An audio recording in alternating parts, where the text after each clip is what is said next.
What I'd like for you to do right now, I want you to think about your dream, because I'm in a room full of dreamers. Think about your dream right now. I want you to think about it and envision it. Now, ladies and gentlemen, let me share something with you. I do not believe that any of us have dreams that were not given to us for the purpose of accomplishing those particular dreams.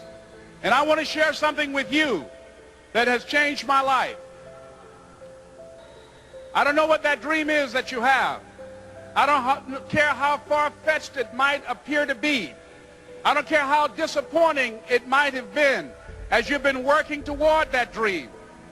But here's what I know, that dream that you're holding in your mind, that it's possible. See, sometimes we can't say, I can do that.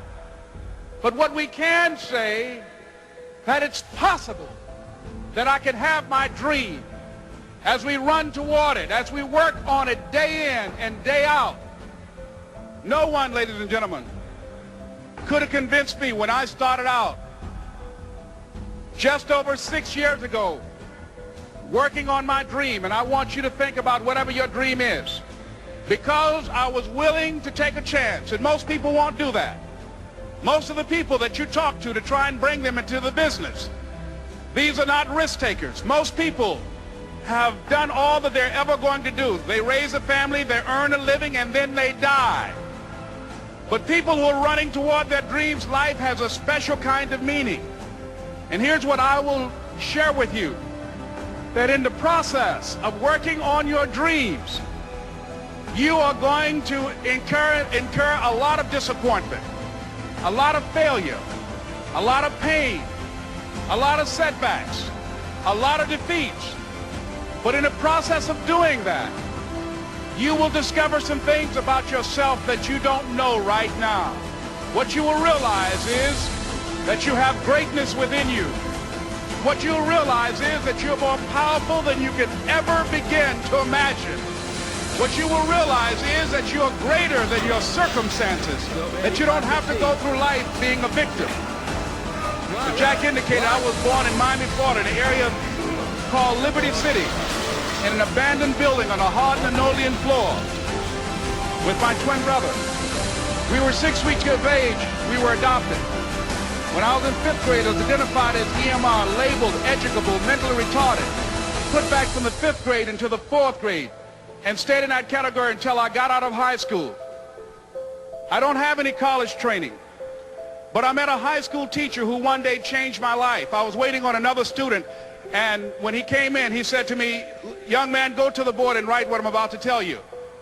And I said, I can't do that, sir. He said, why not? I said, I'm not one of your students. He said, it doesn't matter. Follow my directions now. I said, I can't do that, sir. He said, why not? I said, because I'm educable, mentally retarded. And he came from behind his desk and he looked at me. He said, don't ever say that again. Someone's opinion of you does not have to become your reality. Mr. Leroy Washington did something for me. He started planting seeds in my mind that enabled me to begin to dream, as Dexter has been doing for you. And ladies and gentlemen, I started working on my dream. And most people don't work on their dreams. Why? For many years I didn't. One is because of fear. The fear of failure. What if things don't work out? And the fear of success. What if they do and I can't handle it? The other thing is that most people, ladies and gentlemen, they get comfortable. They stop growing. They stop working on themselves. They stop stretching. They stop pushing themselves. And they end up becoming very cynical about life. And they throw in the towel on themselves, on their families, and on their dreams. And the other thing is that most people don't feel worthy. What I'm doing now, I could have been doing years ago. But because I did not have a college education, that was pretty good. Because I didn't believe in myself, because I allowed other people's opinion of me to control my destiny, I didn't act on my ideas.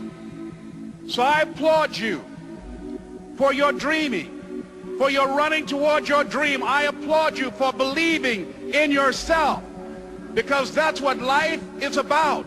Stretching and challenging, looking for ways that you can begin to improve yourself. And ladies and gentlemen, as a result of stretching out, of acting on my dream. And I don't know what that dream is for you. I can tell you that it's possible. No one could have convinced me that after just over 6 years, I will have my own book entitled Live Your Dreams. Just over 6 years, I will have 5 specials on public television.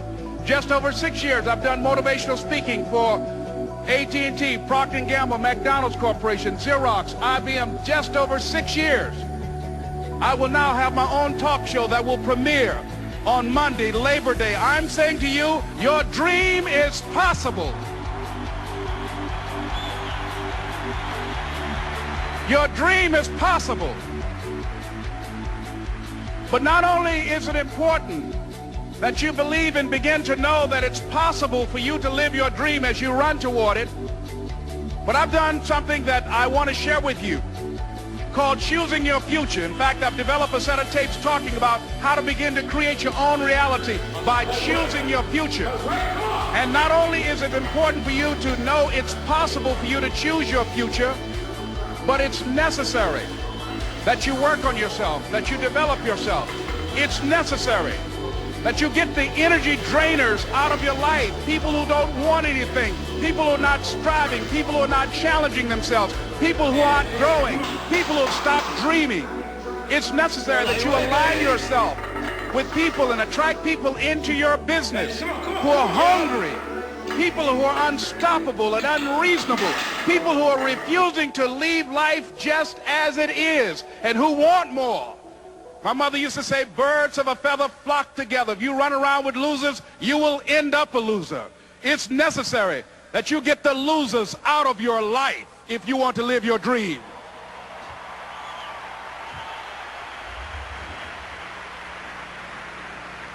It's necessary to know that everybody won't see it, that everybody won't join you, that everybody won't have the vision. It's necessary to know that a lot of people like to complain, but they don't want to do anything about their situation, that you are an uncommon breed. You know, you have to know within yourself that I can do this. Even if no one else sees it for me, I must see it for myself.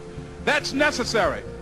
It's also, ladies and gentlemen, necessary that you be creative when you're working on your ideas, that you understand the importance of changing up, of readjusting your strategies. Many times we can have a great idea, but if you're not advancing it in the right way and things don't happen, you become discouraged and think the idea doesn't work. No, that's not true. It's necessary that we become creative. It's necessary that you be flexible, that you are always thinking of how can I improve this better. This is a customer-driven economy. It's necessary for you to always explore various ways in which you can improve the quality of service that you're providing for the people in your organization. It's necessary, if you're going to compete today, that you look for ways to amaze your customers,